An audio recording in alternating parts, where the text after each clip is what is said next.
Haude isilik aurra, ez egin egarrik, munduak ez du eta malkoen beharrik, haunditzen zeranean.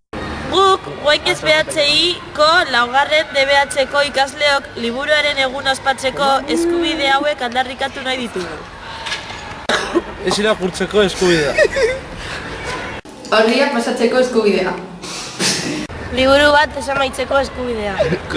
Berri irakurtzeko eskubidea. Edozer gauza irakurtzeko eskubidea. Edonon irakurtzeko eskubidea. Edonon irakurtzeko eskubidea. Liburua gainbegiratzeko eskubidea. Ozenki irakurtzeko eskubidea. Bizitzeko eskubidea. Irakurlearen eskubideak, Daniel Penak. Zaude isilik aurra, ez egin egarrik, munduak ez du eta malkoen beharrik, haunditzen zeranean.